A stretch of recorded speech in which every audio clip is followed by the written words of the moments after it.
Bonjour à tous, je suis de retour avec un nouveau numéro. Aujourd'hui, je vais vous parler de 3 habitudes susceptibles de vous faire rater votre vie. Ces 3 habitudes sont des choses tellement néfastes qu'il vous faut les changer, il vous faut les éradiquer dans votre vie si vous voulez évoluer. Première habitude, se lamenter. Peu importe la situation auquel tu es confronté, peu importe les problèmes que tu traverses dans la vie, rien ne te sert de te lamenter. Mon frère, ma soeur, rien ne te sert de te lamenter. La seule chose que tu as à faire, c'est de te lever, prendre le taureau par les cornes, combattre ton problème et trouver des solutions. N'est-ce pas? Je ne connais pas moi une histoire qui dit qu'une personne aurait trouvé des solutions à force de se lamenter. Non, la lamentation n'aboutira à rien, ne te servira à rien, ça ne t'avancera à rien. Donc il faut arrêter ce comportement. Tout ce que tu peux gagner toi à force de te lamenter, c'est de t'enfoncer encore plus dans ta négativité, à penser que les choses seront toujours négatives, toujours mauvaises pour toi, et cela ne pourra jamais alors arranger ta situation dans la vie. Deuxième habitude, reporter sur les autres les fautes de tes échecs. Vous savez, nul autre que toi n'est responsable de ta vie. Si tu n'évolues pas dans la vie, si tu ne changes pas dans la vie, si rien ne prospère dans ta vie, ce n'est pas la faute de X ou de Y, c'est de ta faute à toi. C'est à toi de trouver des solutions, c'est à toi de trouver les raisons pour lesquelles les choses ne changent pas, n'est-ce pas? C'est à toi de te battre pour ta vie, pas aux autres. Vous savez, j'ai rencontré moi dans ma vie des gens qui ont passé leur temps à toujours reporter sur les autres les causes de leurs problèmes, de leurs échecs, de leurs difficultés de savoir. Je ne réussis pas dans la vie parce que mon oncle ne m'a pas aidé. Je ne réussis pas dans la vie parce que ma tante ne m'a pas aidé. Je ne réussis pas dans la vie parce que mon frère ne m'a pas soutenu. Mais attends, toutes ces personnes ne sont pas obligées de t'aider. Si elles le font, ça sera par solidarité, familiale ou amicale, je ne sais pas quoi d'autre, n'est-ce pas? Mais ce n'est pas une obligation pour ces personnes de t'aider, parce que ces personnes ne sont pas responsables de ta vie. Tu es le seul responsable de ta vie. C'est à toi de te battre pour faire que ta vie puisse changer. Si tu dois prospérer un jour, si tu veux prospérer un jour, c'est à toi de trouver des solutions et non aux autres. Les autres peuvent t'aider s'ils en ont la possibilité, mais ce ne sera jamais une obligation. Ce n'est pas la condition sine qua non de l'existence des autres que de t'aider. Non. Mais par contre, c'est la condition sine qua non de ta vie. Si tu veux réussir, il faut t'aider toi-même. Car même le ciel le dit, aide-toi et le ciel t'aidera. Troisième habitude. Et ça, c'est une habitude que beaucoup de gens ont. L'habitude de répéter. Les gens, cette habitude, en général, tout le monde a tendance à manifester ce comportement. N'est-ce pas? C'est éviter d'avoir peur de prendre des risques. Ne pas prendre de risques par orgueil ou par procrastination. Vous savez, beaucoup de gens ne veulent pas prendre des risques dans la vie, ne veulent pas oser faire des choses par orgueil. Je connais moi un ami dans le temps. Et je me rappelle encore jadis, j'avais mon petit kiosque quelque part. Je vendais mes petits pains, je vendais mes galettes, je vendais des petites choses et tout ça, voilà. Beaucoup de gens se demandaient pourquoi je le faisais. Parce que il faut reconnaître quand même que je n'en avais pas vraiment besoin. Mais si j'ai fait ces choses, c'était tout simplement pour montrer que malgré ma condition de vie, il y a des choses que je pouvais me permettre de faire, n'est-ce pas?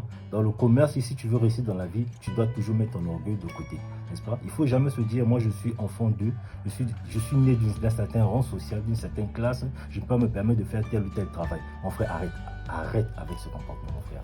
Ma soeur, arrête avec ce comportement. Peu importe le travail qui t'est donné de faire, fais-le. Si ce travail peut te permettre d'avoir un petit peu, ne fût-ce qu'un petit 100 francs, ne fût-ce qu'un petit 1 euro, pour t'en sortir, c'est toujours bien plus important que de rester à la maison à ne rien faire, n'est-ce pas? Et comme le dit l'adage, il n'existe pas de sous-métier, il n'existe que des sottes gens, n'est-ce pas? Donc c'est à toi de comprendre qu'il n'y a pas de petit travail, il n'y a pas de travail moins important que d'autres, non. C'est toi qui es dans le besoin. Pourquoi mettre l'orgueil en avant et se dire que ça je ne peux pas faire? Pourquoi? Qui es-tu? Tu n'as rien et tu te bourres la tête de ce genre de mentalité ou de réflexion. N'est-ce pas? Pourquoi? Ça ne sert à rien, mon frère. Si tu as la possibilité qu'on te donne un travail de boueur, un travail de menuisier, un petit kiosque, un petit travail de vendeur ambulant, fais-le. Si cela peut te permettre de t'en sortir dans la vie, alors, où est le mal? Où est le mal? Vous savez, moi, ce petit travail que j'ai eu à faire, mon petit kiosque dont je vous ai parlé tout à l'heure, vous savez, aujourd'hui, je travaille, je suis assez stable dans ma vie. Et pourtant, je pense que c'est certainement l'une des choses que j'ai fait qui m'a rendu le plus fier.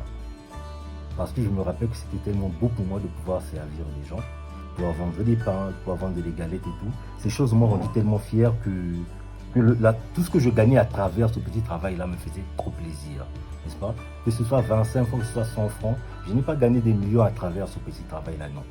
Et pourtant, ce travail m'a permis de m'acheter au moins un téléphone. Comme ça, dans le temps, je m'étais permis de m'acheter au moins un téléphone et c'était grâce à ce petit job que je faisais. Et en ce temps, je le faisais avec un ami et lui aussi, ça lui avait permis de s'acheter un petit quelque chose.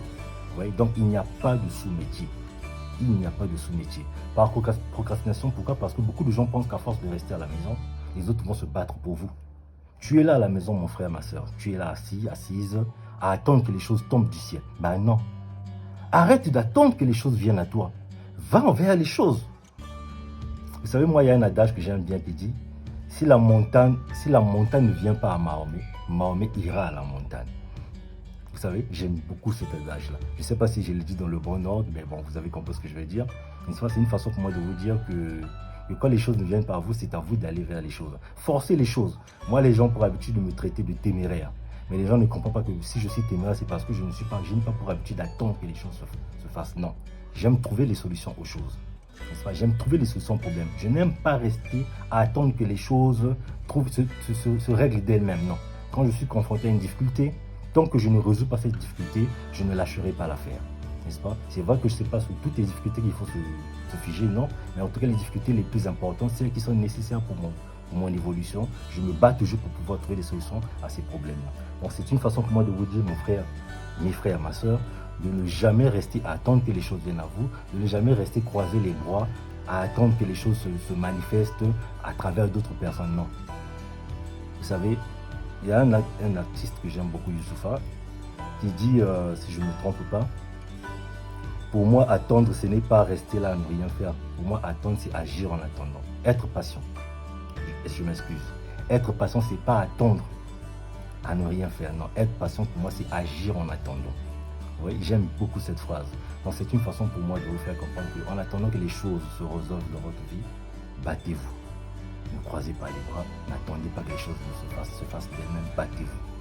Ouais. J'espère que ces trois choses, ces trois habitudes que je vous ai citées, vous allez pouvoir les mettre de côté de votre vie, vous allez pouvoir les ignorer, les effacer de votre vie pour pouvoir évoluer. J'espère que je vous ai aidé dans quelque chose. Et en tout cas, je vous souhaite une très belle journée. À très bientôt pour un nouveau numéro. En tout cas, n'oubliez pas de vous abonner et de mettre un petit pouce. Merci beaucoup.